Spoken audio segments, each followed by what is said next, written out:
నమస్తే, welcome to Suman TV. సాధారణంగా 50 ఏళ్ళు దాటినటువంటి పురుషుల్లో ఎక్కువగా కనిపించేటువంటి సమస్యల్లో ప్రోస్టేట్ గ్రంథి పెరగడం అనేది ఎక్కువగా చూస్తూ ఉంటాం. సో మూత్రం ఎక్కువ సార్లు రావటం, తక్కువగా రావటం, రాత్రులు ఎక్కువ సార్లు లేవటం, సో చాలా ఇబ్బంది పడుతూ ఉంటారు. ఇంత ఇబ్బందిని అనుభవించలేక చాలామంది సర్జరీకి వెళ్ళిపోదామని అనుకుంటూ ఉంటారు. కానీ సర్జరీకి వెళ్ళాల్సిన నెసెసిటీ అనేది లేకుండా ఇప్పుడు మనకి ప్రోస్టాటిక్ ఆర్టరీ ఎంబోలైజేషన్ అనే కొత్త విధానం మనకు అందుబాటులోకి వచ్చేసింది. సో ఇది ఏ రకంగా మనకి ఉపయోగపడుతుంది, దీనివల్ల ఉన్నటువంటి బెనిఫిట్స్ ఏంటనే విషయాన్ని తెలియజేసేందుకు మనతో పాటు ఉన్నారు డాక్టర్ అర్జున్ రెడ్డి గారు, interventional radiologist from Rivia vascular centre, Gachibowli. Hello sir.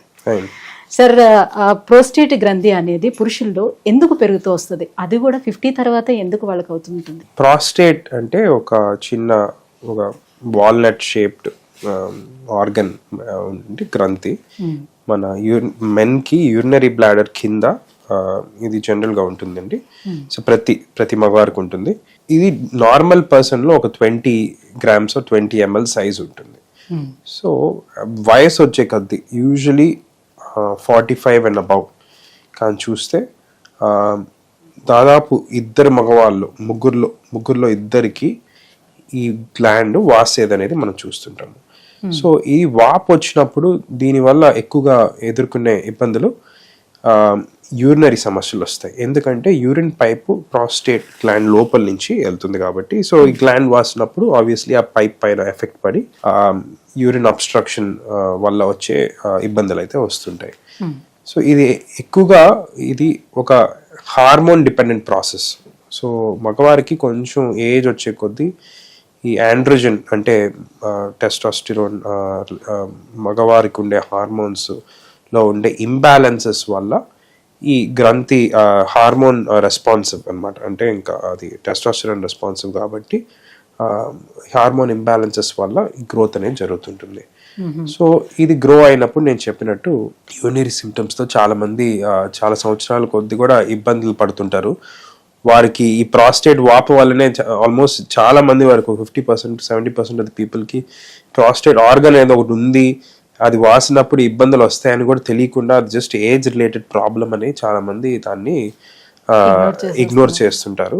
So అది కొంచెం బాగా ప్రోగ్రెస్ అయ్యే కొద్దీ బ్లాడర్ పైన కూడా యూరినరీ బ్లాడర్ పైన కొన్ని పర్మనెంట్ డ్యామేజ్ వల్ల కొంచెం పర్మనెంట్ చేంజెస్ ఏర్పడి దానివల్ల కూడా చాలా మంది ఇబ్బందులు ఎదుర్కొంటుంటారు. సో ప్రోస్టేట్ ఎన్లార్జ్ కి లేకపోతే ప్రోస్టేట్ క్యాన్సర్ కి డిఫరెన్స్ ఏంటి, ఎట్లా తెలుసుకుంటారు?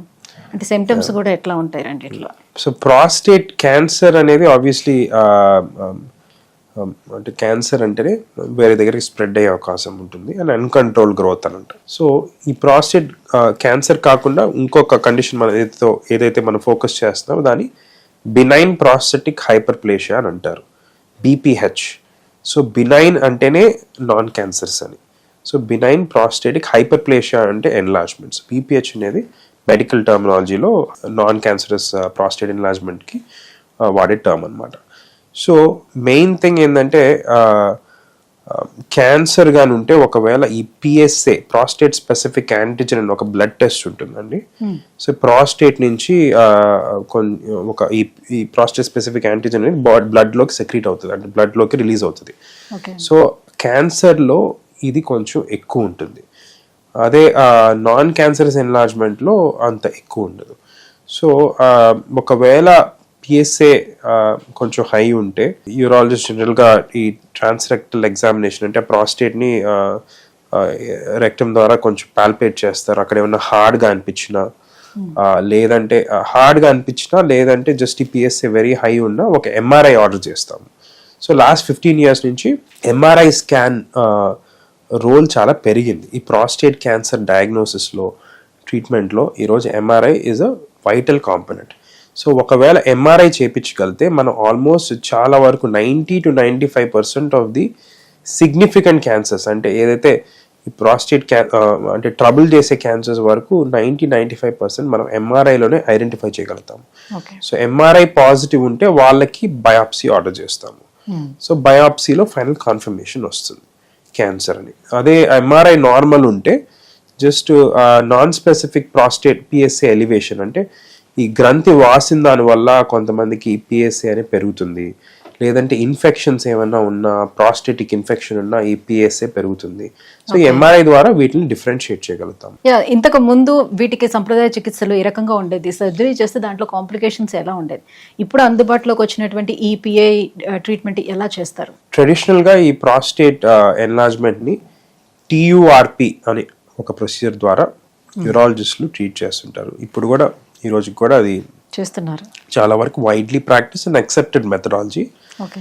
సో దాంట్లో యూరిన్ పైప్ ద్వారా సిస్టోస్కోప్ వాడి ప్రాస్టేట్ని కొన్ని లూప్స్ వాడి కానీ, కొంతమందికి లేజర్ ప్రాస్టెక్టమీ కూడా చేస్తుంటారు. సో లేజర్ వాడి కానీ ఈ లూప్స్ వాడి ప్రాస్టేట్ని కట్ చేస్తుంటారు.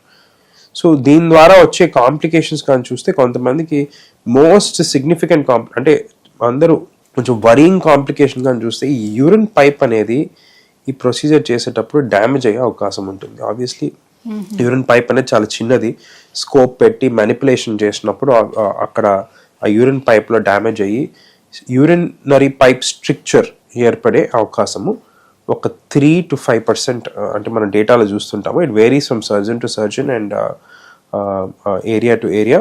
బట్ ఈ స్ట్రిక్చర్ ఏర్పడితే దానివల్ల వచ్చే ఇబ్బందులు కొంచెం it's quite challenging to deal with అండి. అది ఒకసారి వస్తే ట్రీట్ చేసిన తర్వాత కూడా మళ్ళీ తిరిగి రికవర్ అయ్యే అవకాశము ఉంటుంటుంది యూరినరీ స్ట్రిక్చర్స్లో. సో మళ్ళీ సర్జరీస్ చేయించుకోవాల్సిన అవసరము, అదొక అంటే క్రానిక్ లైఫ్ లాంగ్ ప్రాబ్లం అయ్యి చాలామంది దానివల్ల కెథీటర్ పైన డిపెండ్ అయిపోయి కెథీటరైజ్డ్ కావాల్సిన అవసరం కూడా చూస్తుంటాము.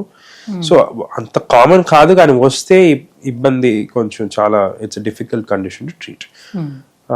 అదే కాకుండా ఈ ఆల్మోస్ట్ 80-90% ఆఫ్ ద పేషెంట్స్కి ఒకసారి ఈ సర్జరీ చేసిన తర్వాత వీర్యం అనేది బయటికి రాదు. So it reverses in to the bladder. దీన్ని రెట్రోగ్రేడ్ ఎజాక్యులేషన్ అని అంటారు. సో వీర్యం బయటికి రాదు. ప్లస్ చాలా తక్కువ మందికి రేర్గా కొన్నిసార్లు ఎరెక్టైల్ డిస్ఫంక్షన్ కూడా అయ్యే అవకాశం ఉంటుంది. అండ్ ఇంకొంతమందికి చూస్తే కానీ యూరినరీ లీక్స్, ఎక్కువ రోజులు కెథీటర్ పైన ఉండాల్సిన అవసరము అండ్ ఇన్ఫెక్షన్స్ అయ్యే అవకాశం ఉంటుంది. సో ఇవన్నీ కానీ చూస్తే కూడా ఒక 5 to 8% ఆఫ్ ద పేషెంట్స్ ఈ సర్జరీ చేయించుకున్న తర్వాత కాంప్లికేషన్స్ ఎదుర్కొనే అవకాశం ఉంటుంది. ఇప్పుడు ఈ ఇష్యూస్ వల్ల కొన్ని మినిమలీ ఇన్వేజివ్ ట్రీట్మెంట్ ఆప్షన్స్ కూడా ఇప్పుడు లాస్ట్ 15 years నుంచి మిస్ట్ థెరపీస్ అని అంటున్నారు. సో ఈ మినిమల్ ఇన్వేజివ్ ఆప్షన్స్ కూడా ముందరికి వచ్చినాయి. దాంట్లో one of the oldest technique అనేది ప్రాస్టేట్ ఆర్టరీ ఎంబలైజేషన్. ఇప్పుడు ఆల్మోస్ట్ 15 years నుంచి ఆల్రెడీ ఆ ప్రొసీజర్ వెస్టర్న్ వరల్డ్లో దానికి డేటా, రీసెర్చ్, ఎవిడెన్స్ అన్నీ ఏర్పడి ఈరోజు FDA అప్రూవల్ ఉంది ఈ ప్రొసీజర్కి. యూరోపియన్ న్యూరలాజికల్ అసోసియేషన్ గైడ్ లైన్స్లో కూడా ఇది ఒక accepted treatment modality. So EUA guide lines అంటే అది యూరాలజిస్ట్కి రికమెండేషన్స్ అనమాట. యూరోప్లో ఏదైతే ట్రీట్మెంట్స్ వస్తున్నాయో అది యాక్సెప్టెడా కాదా అనేది గైడ్ లైన్స్లో రీసెర్చ్ పట్టి ఒప్పుకుంటారు. దాంట్లో కూడా ఈరోజు ప్రాస్టేటిక్ ఆర్టరీ ఎంబలైజేషన్ అనేది ఒక accepted methodology for treating enlarged prostate. So prostatic artery ఎంబలైజేషన్లో లైక్ ఎనీ అదర్ ఎంబలైజేషన్ అంటేనే బ్లడ్ వెజల్స్ ద్వారా వెళ్ళి కొన్ని పార్టికల్స్ వాడో లేకపోతే కొన్ని డివైసెస్ వాడి బ్లడ్ సప్లై ఒక ఏరియాకి కట్ ఆఫ్ చేస్తాం, అంటే ఆ బ్లడ్ సప్లై ఆపేస్తాం. సో ఈ రక్త సరఫరా లేని దానివల్ల ఆ ఆర్గన్కి ఆక్సిజన్ కానీ ఆహారం కానీ అందక అది ఆ ఏరియా చనిపోయి కొంచెం సైజ్ తగ్గిపోతుంది. సో ఈ ప్రాస్టేట్కి సేమ్ వే ఒక చిన్న మైక్రో కెథీటర్ ద్వారా ఒక శాండ్ పార్టికల్స్ టైప్ ఉంటాయండి. ఆల్మోస్ట్ 1/10 of an mm ఉంటుంది. ఈ శాండ్ పార్టికల్స్ లాంటి ఎంబోస్పియర్స్ అని అంటాము. ఈ కెథీటర్స్ ద్వారా ఇంజెక్ట్ చేసి ప్రాస్టేట్కి వెళ్ళే బ్లడ్ సప్లై బ్లాక్ చేసిన దానివల్ల అది సైజ్ ష్రింక్ అయిపోయి యూరినరీ పైప్ పైన పడే ప్రెషర్ తగ్గి యూరినరీ సిమ్టమ్స్ రిలీఫ్ అవుతాయి. ఓకే. ఈ ప్రొసీజర్ అంతా కూడా ఎంతసేపు సమయం పడుతుంది చేయడానికి? అండ్ చేసిన తర్వాత కూడా వాళ్ళకు ఉన్నటువంటి ఆ సిమ్టమ్స్ అన్ని కూడా తగ్గడానికి ఎన్ని రోజులు టైం పడుతుంది? ఈ ప్రొసీజర్ అయితే ఒక 2 to 2.5 hours, సమ్ టైమ్స్ కొంచెం around on average 2 to 2.5 hours అవుతుంది. కొంతమందికి ఇంకా తక్కువలో కూడా అవ్వచ్చు. అండ్ యూజువలీ అనస్థీషియాలో ఉండరు పేషెంట్స్ అందరూ అవేకే ఉంటారు. సో సింపుల్ లోకల్ అనస్థీషియా ఒక చిన్న ఇంజెక్షన్తో ఇది ఒక యాంజియోగ్రాఫిక్ ప్రొసీజర్. యాంజియోగ్రామ్ అంటే మన అందరికీ తెలుసు, Yes. ఈ గుండెలో స్టెంట్స్ పెట్టడం కానీ ఇదంతా యాంజియోగ్రాఫిక్ అంటారు. సో సేమ్ వే ఒక చిన్న ఇంజెక్షన్ ఇచ్చేసి బ్లడ్ వెసల్స్ ద్వారా పోతాం కాబట్టి లోపల రక్తనాళాల లోపల స్పర్శ ఉండదు. సో వాళ్ళకి జనరల్ అనస్థీషియా అవసరం ఉండదు. కాకపోతే ప్రాస్టేట్కి వెళ్ళే రక్తనాళాలు చాలా చిన్నవి ఉంటాయి. సో దాన్ని నావిగేట్ చేయడానికి కొంచెం టైం పడుతుంది కాబట్టి 2.5 hours అవుతుంది ప్రొసీజర్. సో పిఐఈ ట్రీట్మెంట్ తర్వాత ఎవరి దగ్గర నుంచి ఎలాంటి కంప్లైంట్స్ రాలేదో, వాళ్ళ సెక్షువల్ లైఫ్లోనే ఎలాంటి ప్రాబ్లమ్స్ వచ్చాయి ఏంటి అని? సో మెయిన్ థింగ్ ఏంటంటే ఈ రెట్రోగ్రేడ్ ఎజాక్యులేషన్ ఏదైతే మన TURPలో ఆల్మోస్ట్ 100% అవుతుందో మనకి ఇక్కడ ఒక 10% to 12% రేట్ ఉంటుందండి. అది కూడా ఒక టైం ఇంప్రూవ్ అవ్వచ్చు. సో అది కాకుండా ఎరెక్టైల్ డిస్ఫంక్షన్ అనేది చాలా రేర్ ఉంటుంది దీంట్లో, అంత మనం చూడము అంత ఫ్రీక్వెంట్గా. అదర్వైజ్ సెక్షువల్ సైడ్ ఎఫెక్ట్స్ అయితే ఈ ప్రొసీజర్కి అంతా ఉండవు. Thank you sir. సో ఈ ప్రోస్టేట్ గ్రంథి అనేది పెరగడానికి కారణాలు అండ్ దానికి అందుబాటులో వచ్చినటువంటి ట్రీట్మెంట్ గురించి కూడా ఎక్స్ప్లెయిన్ చేసినందుకు థ్యాంక్ యూ సో మచ్.